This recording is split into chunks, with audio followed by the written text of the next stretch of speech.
Time for our weekly segment of Happier at Home, and this week we're discussing advocacy for those with Alzheimer's disease. We're joined by none other than Deb Marcello with more for us this morning. Good morning, Deb. How are you?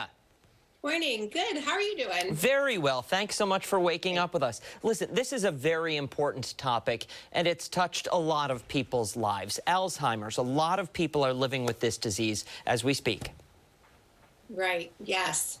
And I, in my profession, see it way too frequently, and it really devastates families. So becoming involved in the research, anything that you could support the Alzheimer's Association or research and development, it really helps the families of those that have been affected to feel that they're giving back and really contributing. And there are things that you can do that will help. And cumulatively, it feels that sometimes you can't make a dent in something like this, but you really can help if each individual really participates, and at least even in your own life, it helps. So what are some of those events? What are some of the key things that someone sitting at home who says, you know, my grandfather has it, or a parent has it? What can they do to advocate not only for their specific loved one, but for the larger community that's impacted by Alzheimer's? So as I said, there are research studies going on. There are things that you can do to help contribute to that. I mean, research studies, they, excuse me, in the past, even last year, there was a new drug approved called Aduhelm that was the first drug that really helped to combat the symptoms of Alzheimer's disease. Other studies are focused on prevention, such as for those who have the predisposition for developing Alzheimer's, and there's antibodies that they're developing now.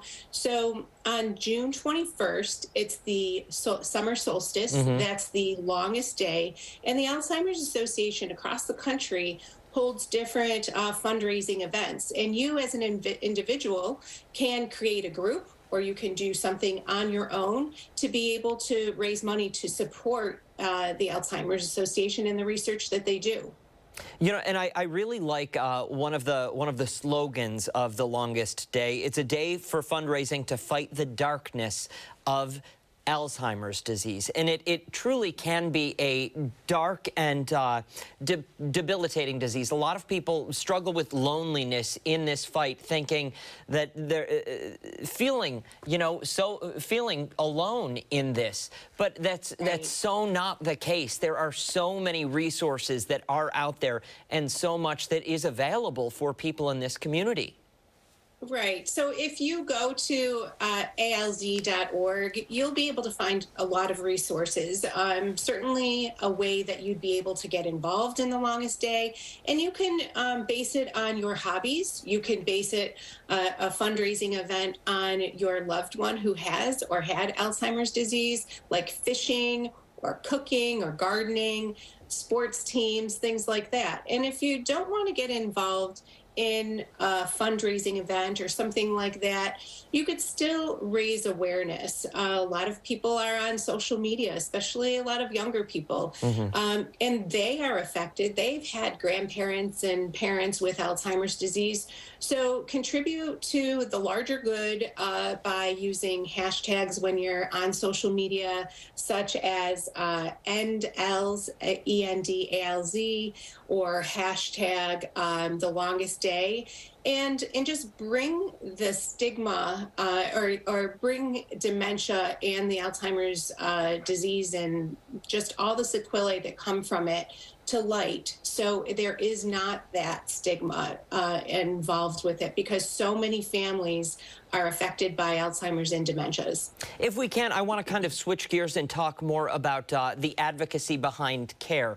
Is there anything specific that individuals who have a loved one or a family member suffering with this disease should do to specifically use their voice when speaking to the healthcare provider or the home healthcare aides to make sure that they're getting the best service possible for their loved one?